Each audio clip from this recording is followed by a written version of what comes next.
Well, let's get into our last segment of the day. We got a bonus clip here for you.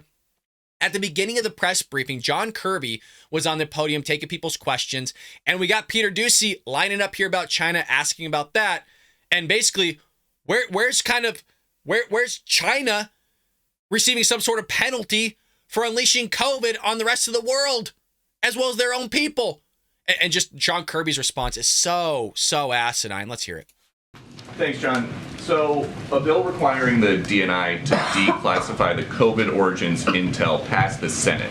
If it passes the House, too, would President Biden sign it? I won't get ahead of the president's decision-making, Peter, but look, a couple of things to keep in mind. Right after taking office, the president declassified and made public the DNI's initial findings here about the source of COVID. So he already very swiftly and unilaterally put information out there. That's one. Two, the intelligence community continues to assess the origins of COVID. I know I've seen press reporting about some preliminary findings of a classified nature, but there's still no consensus. And that's why the president has directed the team to stay at the work, because he wants to know. He wants to know as best we can know what the origins were so that we can work to better prevent a future pandemic. I mean, not only did the Department of Energy come out and say they believe it came from a lab in Wuhan, but didn't the FBI director just come out and say the same thing, that at the very least it came from China? So, I mean, how many departments, how many bureaus, how many people need to come out and say, hey, you know what, there is a consensus it came from China? So this is my fear of the whole thing of, he says it's a whole of a government that's actually running the investigation. There's no specific team that's actually heading this whole thing. And so you might never see a consensus through all the different sectors of whoever the heck's running this whole thing. It's the whole government.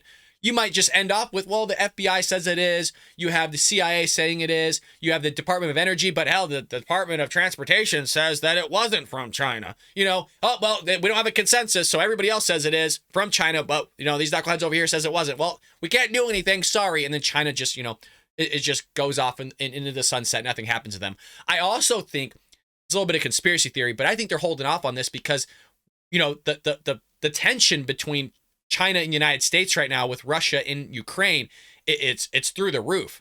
So I think there's a lot going on behind the scenes, and I think we know, obviously, that it came from China, but we don't want to push it right now because, again, tensions are so tight, and we need Taiwan for those chips until we get our factories up and running here to produce chips ourselves. So it could be just a delay game before China just gets whacked upside the head here from the globe on these sanctions that we should impose on them, and I think we should impose heavy freaking sanctions on that country. Let's continue.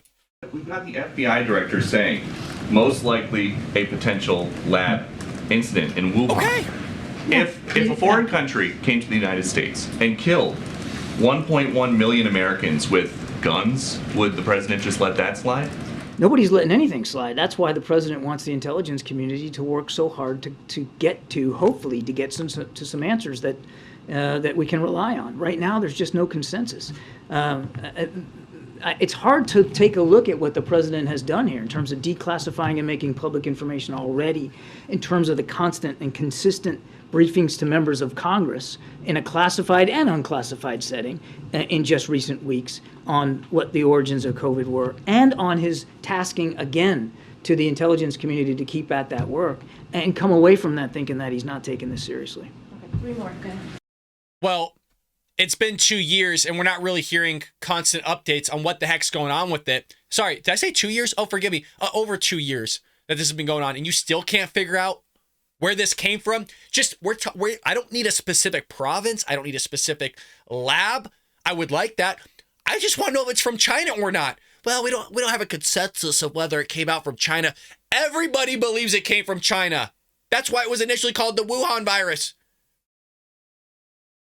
I don't know if we're ever going to get an answer, folks. And if we get an answer, it's definitely not going to be from the Biden administration. It might be from Trump or DeSantis or Nikki Haley, whoever's going to be the president of the United States next. Maybe Joe Biden's going to win again, because we all know how those elections go. But they aren't rigged, you guys, okay? We're on YouTube. They aren't rigged, all right? There aren't dead people voting. There aren't people voting from locations that physically don't exist, that you can actually go up and look in the registration, the register yourself, and see that there's no property there, but somebody's voting from there. Or illegal aliens voting. No, none of that is happening, you guys. None of that's happening whatsoever. I hope you enjoyed that clip from the Bald Brad Show. If you did, make sure to hit that subscribe button so you can stay up to date on all our future content.